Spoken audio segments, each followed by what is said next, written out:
Pemirsa, kembali Anda menyaksikan program Juru Bicara. Kita masih bersama dengan Dirjen IKP Kementerian Kominfo Republik Indonesia membahas mengenai ruang digital sehat untuk pemilu damai 2024.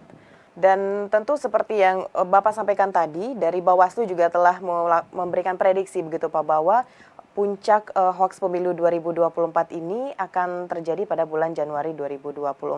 Tentu Kominfo harus memiliki langkah antisipasi untuk hal ini dari hulu hingga ke hilir. Nah, seperti apa ini langkah antisipasinya Pak Dirjen? Ya, jadi di hulu kita melakukan literasi digital tadi, gerakan literasi digital nasional, ya baik secara formal, ya artinya di dalam gerakan tersebut atau di luar gerakan tersebut, ya misalnya dalam wawancara-wawancara televisi, ya kemudian juga dalam press release yang kita bikin, ya dalam banyak kesempatan, ya misalnya di forum-forum Bakohumas begitu, ya kita mengajak masyarakat untuk tidak membuat hoax, untuk tidak lekas percaya dengan semua informasi begitu dan juga tidak menyebarkannya. Nah, di literasi digital ini adalah upaya mencegah ya atau semacam langkah yang preventif ya. Dengan literasi digital maka orang bisa menahan diri untuk tidak lekas percaya pada hoax, tidak membuat hoax, tidak menyebarkan hoax begitu. Nah, kemudian kedua, yang kedua kita di tengah, ya di tengah ini kita memantau, ya melakukan surveillance mechanism atau mekanisme pemantauan melalui tiga mekanisme. Yang pertama melalui mesin pencari atau AI, artificial intelligence, yang kita sebut automatic identification system. Jadi mesin ini bekerja secara otomatis mencari informasi, mencari hoax tadi ya, mencari hoax begitu. Dan kalau ditemukan maka si mesin akan mengidentifikasi. Ini semacam crawling mesin. Nah, kemudian yang kedua melalui patroli siber. Jadi ada cyber patrol yang bekerja 24 jam dalam 3 shift. Ini orang ya, manusia. Kalau yang pertama tadi mesin, dan bila menemukan, jadi ini memelototi ini tim ini media sosial, dan kalau menemukan akan mengidentifikasi. Dan yang ketiga laporan masyarakat tadi melalui aduan konten.id. Nah, setelah kita identifikasi maka kita harus memastikan dulu bahwa itu memang betul-betul hoax. Karena itu kita tadi membentuk DES ya bersama Bawaslu. Nanti Bawaslu akan kita ajak diskusi, kita minta konfirmasi apakah ini hoax pemilu, ya apakah ini negatif campaign, ya misalnya, karena dalam pemilu itu ada positif campaign, ada negatif campaign, dan ada black campaign. Nah, black campaign itu yang masuk kategori hoax. Kalau negatif campaign masih dibolehkan, ya begitu. Nah, kalau memang Bawaslu mengatakan ini hoax, ya tentu kita akan minta platform untuk men-take down. Ya, dan kadang-kadang juga ada beberapa yang kita rasa perlu cukup hanya kita stempel hoax begitu. Nah, yang ketiga adalah di hilir, di ujung, ya kita bekerja sama dengan Polri, dengan Bawaslu lewat Des Pengawasan Pemilu. Jadi kalau ada hoax kita bisa saja melaporkan ke aparat penegak hukum. Ya kalau dalam pemilu ada namanya Gakumdu, penegakan hukum terpadu, yang terdiri dari Polri, Kejaksaan, dan Bawaslu. Nah, itu yang kita lakukan, Mona, untuk bagaimana mengurangi atau meminimalisasi hoax di pemilu 2024. Baik, tindakan yang dilakukan oleh Kementerian Kominfo dari hulu hingga ke hilir. Tadi ada juga penegakan hukum yang kita bekerja sama dengan berbagai pihak terkait.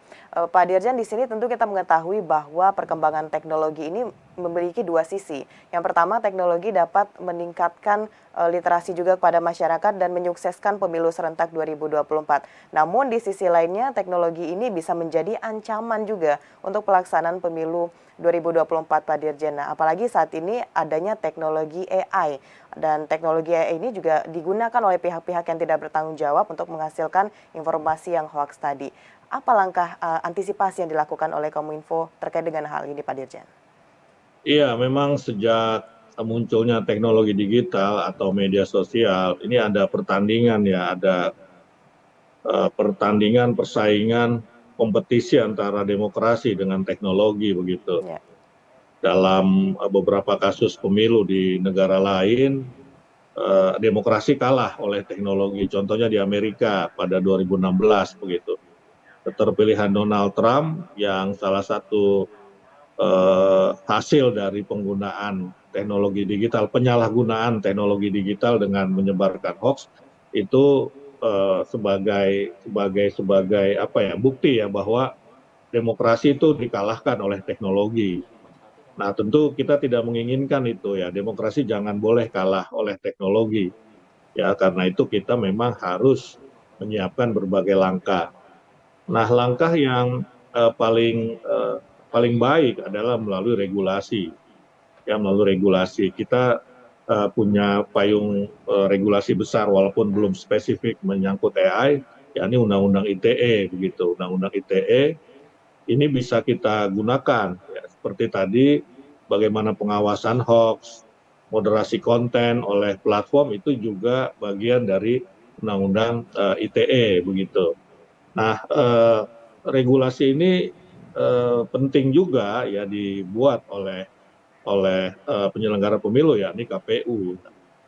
Kan ada PKPU ya, peraturan Komisi Pemilihan Umum. Nah, KPU saya kira sudah membuat beberapa regulasi ya untuk mengurangi AI disalahgunakan ya, misalnya dengan keharusan mendaftarkan akun-akun kampanye misalnya begitu ya, akun-akun peserta pemilu. Nah, ini supaya kita bisa mengontrol. Nah, regulasi itu juga sedang kita buat ya dalam bentuk pedoman etika ya, pedoman etika.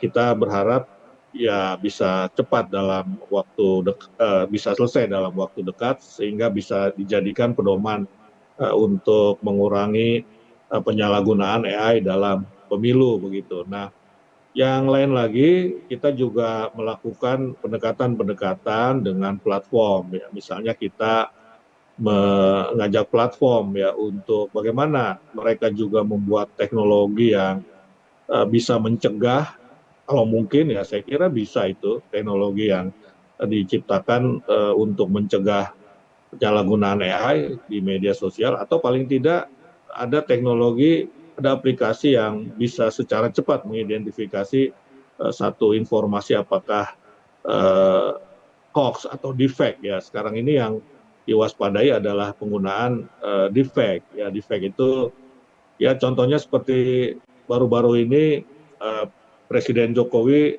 seolah berpidato dalam bahasa Mandarin. Itulah deepfake. Ini yang sedang kita waspadai betul-betul begitu ya, karena ini adalah sesuatu yang termasuk baru dalam konteks penyalahgunaan AI. Ini sudah terjadi di Amerika tahun ini juga, dan merugikan merugikan kandidat yang terkena deepfake tadi itu begitu. Nah, itu langkah-langkah yang kita lakukan, Mona.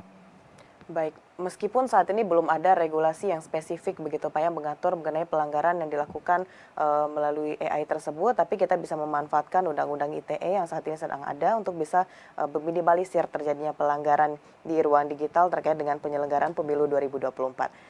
Baik Pak Dirjen, untuk menutup diskusi kita pada hari ini, bisa disampaikan juga seperti apa himbauan kepada masyarakat dan juga penyelenggara pemilu untuk bisa menyukseskan pelaksanaan pemilu serentak tahun 2024.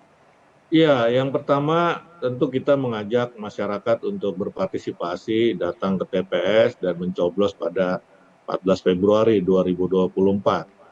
Dan dalam menentukan pilihan tentu harus benar-benar, ya harus selektif, harus hati-hati, betul-betul diperiksa rekam jejak para kandidat, ya sehingga pemilu 2024 ini menghasilkan pemimpin yang akan membawa Indonesia pada kemajuan, keunggulan begitu ya, kemakmuran. Itu saya kira menjadi penting. Jadi harus diperiksa dulu. Ya memang agak pusing ya, tapi memang harus pusing. Saya kira harus pusing kita melihat para kandidat. Kemudian juga partisipasinya yang berkualitas.